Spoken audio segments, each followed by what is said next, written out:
Framing, agenda setting, and cultivation in public relations. Introduction. The sphere of public relations and media relations is primarily aimed at communicating the right messages to the public. Leveraging the well-established instruments and effects of media, such as framing, agenda setting, agenda building, and cultivation, is invaluable for a PR practitioner. The constant interplay of news sources, decision-makers, and public influencers is daunting and complicated. Extracting the right lessons from the wealth of information available on the topic will help interact with all of these diverse actors effectively. Main body.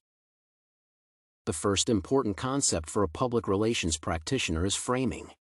The fact that the same story can be told in several different ways by emphasizing some parts and omitting others is common knowledge. However, framing goes much deeper than that and has many permutations. Hallahan describes framing as a way to define certain aspects of reality by pointing out crucial parts of it, making judgments, and proposing appropriate actions. Framing plays on people's biases and cognitive heuristics, evoking imagery of good versus evil, or gain versus loss, in a way that would influence people the most. One example the author provides is the fact that humans deem negative information more important than positive information. Different cognitive and psychological processes are engaged by the message depending on what is being framed and why. A practitioner of public relations must have an excellent knowledge of the human psyche to perform these precise manipulations.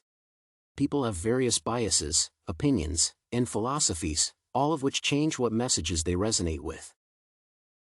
The framing of the message, however, does not always follow the preferences of the target audience. The media outlets also have their biases and opinions that change the way they present information to the public. Sometimes, the story itself defines the way it will be framed to produce maximum impact. Kim, Carvalho, and Davis found that the degree to which the news outlets blamed poverty on the individual rather than societal factors is not consistent with the psychological and philosophical underpinnings of the American public. The political slant of the viewers, although statistically significant in some cases, was not a major deciding factor either. The journalists have likely framed the stories according to their own political beliefs, rather than the beliefs of their target audience. The context of the news also played a role, as blaming poverty on the individual lack of entrepreneurial spirit in the people made little sense when reporting the aftermath of an environmental disaster. Another essential concept is agenda setting, which is the competition among interested parties for the public spotlight to shine on their issue.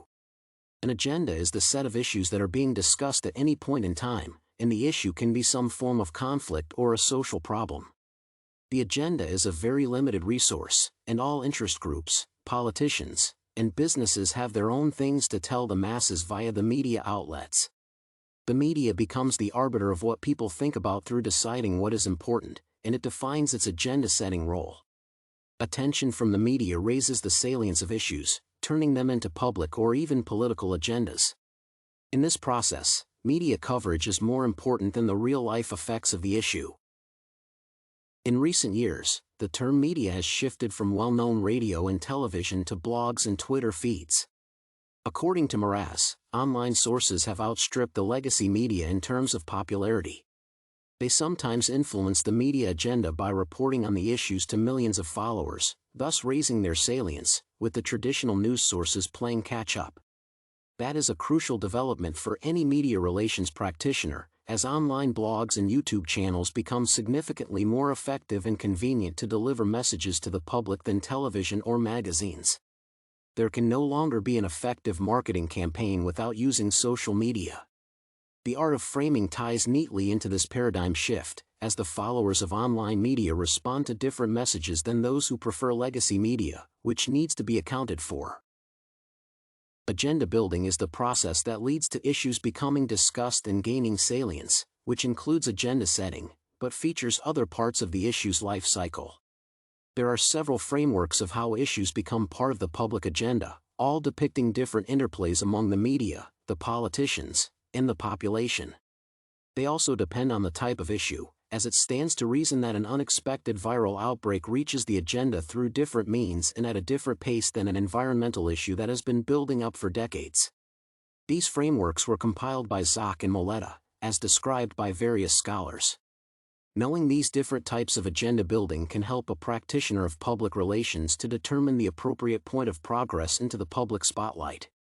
The agenda building process is a good reminder that the public agenda does not always begin and end with formal agenda setting in the media. Cultivation is a phenomenon that holds some insights for media relations practitioners as well. Over the years, it has become apparent that media products shape the way people see the world. It has a direct connection to the other three phenomena. The consistent valence framing of some public agenda issues may plant it in the mind of the population. It merits serious ethical considerations. If the media has a tangible effect on what people believe, it is a power that should be used responsibly. Aside from the sinister implications, insights gleaned from the cultivation studies can be used to determine what the zeitgeist is to direct the public relations and marketing efforts better. The key insights a savvy practitioner can extract from this information all have to do with the importance of knowledge. Knowing the unconscious biases, cognitive heuristics, and other assorted mechanisms of information processing in all humans is essential for effective framing of the message. Knowing the audience, its preferences, media habits, popular beliefs, and media-induced worldviews can help target the message. Knowing what platforms set the agenda and who uses them as a source of information can help float the appropriate message to the right audience. In turn, when receiving a message, knowing where it came from, through what medium, and for whom it was intended, can help determine what parts of it were emphasized or omitted. These inner workings of media resources are intricate, but they are worth investigating. Conclusion. Public relations is a complicated subject that requires dedicated research on the practitioner's part. On the surface, it relates to news stories and advertisements, but the deeper structures of it are rooted in human psychology, cognitive biases, and deeply held beliefs about the world. The framing of the messages, the agenda setting and agenda building role of the media, the increasing relevance of the online platforms, and the cultivation of fictitious beliefs all hold important lessons to learn. A competent public relations practitioner is the one who knows what they are doing and why they are doing it.